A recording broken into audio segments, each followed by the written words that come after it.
This summer, at the end of June, I took a road trip north up to Oregon for the Oregon Star Party, and it was the first time that I had been under truly dark skies.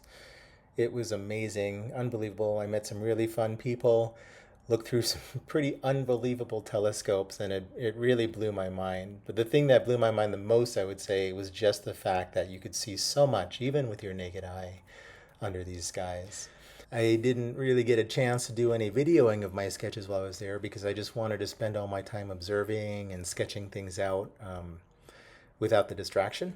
And I also didn't want to bother anyone around me with the light of the camera or the my phone, which I shoot all this stuff on. So there was a pair of objects that I really wanted to sketch, but I also wanted to make sure I had enough time to really dial in the details because they were so pretty under the skies. And so that's what I was going to sketch tonight, which is the day after leaving the Oregon Star Party. NGC 6522 and 6528 are a pair of globular clusters in Sagittarius. It's just sort of near the spout of the teapot inside of the Milky Way.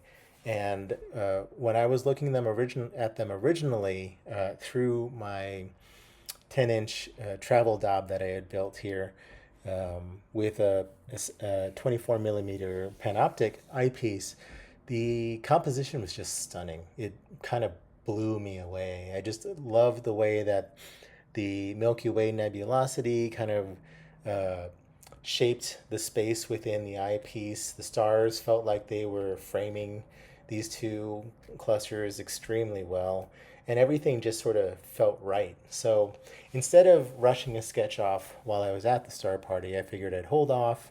And then tonight, the day after, I was still traveling around in my van. And so I stopped at Prineville Reservoir, which was just about an hour south. Still very nice guys, probably bortle 2 or 3 tonight. And decided to just really spend some time sketching it out. It took me about an hour to do this one. I started out the standard way using my pencil to place all of the primary stars, and then what I'm doing here right now is going through and marking out those primary stars with my white ink in the fountain pen. This went fairly quickly. And at this point, once I got all of the primary stars in, I switched over to my white charcoal pencil and using a fairly light stroke on the pencil, I'm just trying to get the general size of the globular and sort of the brightness as well. I'm using a pretty light touch with this, really trying to do multiple layers to layer it up. Both of these are, at least in my eyepiece, they were pretty round. There was a little bit of specificity to the shaping inside of it, but not a ton. Using the smudge tool here, it does have a little of that residual Conte probably from other times from the past, but I just used this to get some of the more softening it out a little bit. And then, like you just saw there, I would rub it on my hand, the back of my hand a little bit to try and get some of that Conte off, and then use the side of it to really smudge things out. If I get a little bit too much Conte or if it looks a little too white, then I'll just take the eraser and very lightly, like this here, go over it to just sort of take some of that brightness off of it. So just taking a few passes here, really trying to soften that out as best I can so that it feels like it really just blends in into the page. Taking a little bit of a extra look through the eyepiece now and really taking some time to see what else to tweak up here within. And then switching back over to the fountain pen to just get in more of the specificity of all of the stars in this area. Man, these dark skies, it's just unbelievable how much is out there, especially through that Milky Way. So even though it kind of feels like a little bit of a pain to go through and plot out all of these little dots, at the same time, I really love how it ends up making the star field feel and the overall composition. Well worth it, I would say. And I do my best to try and get these as accurate as possible without going too crazy. now going through and just kind of taking a minute to highlight some of the other stars that I've already put in to make sure that it feels like it's representational of what I generally see in the sky.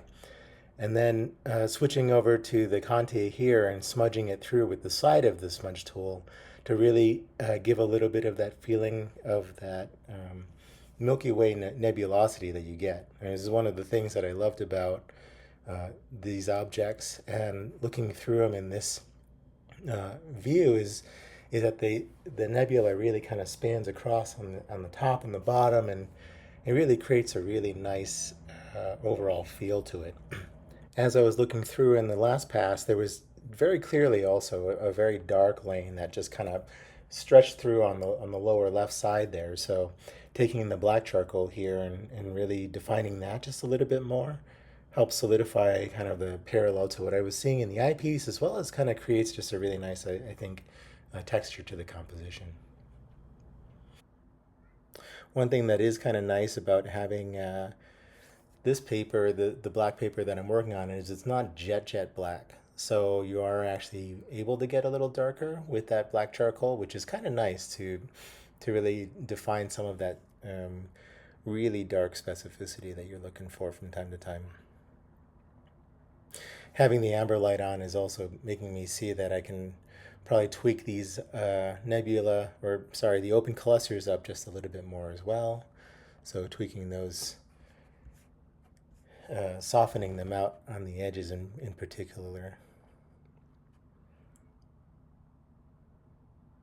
And getting pretty close to the end now, just making a few little adjustments. I switched over to a higher magnification. I think I threw in the 11 millimeter Nagler eyepiece just to get a little bit of extra observing in on the details within the globulars to see if I could kind of spot a few extra stars in there that I wanted to just help with the definition of the look of it. So placing these in with the pen. And there was like a little smudgy thing there, throwing in some of those that I was noticing through that area. I'm not exactly sure what those were.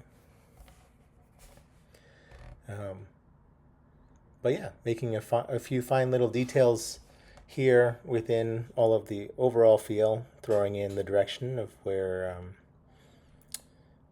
the objects are moving through the eyepiece, and then calling it done.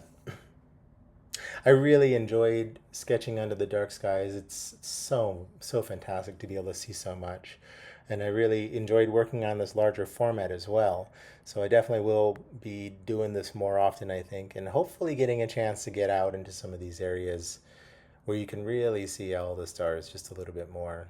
I enjoy my hunting and sleuthing and spending half an hour to find those little details in the galaxies and nebulas and open clusters and all of that within Bortle 7 skies. But man, yeah, it does not. I can see what everyone's talking about now, and it definitely does not beat being under true dark skies.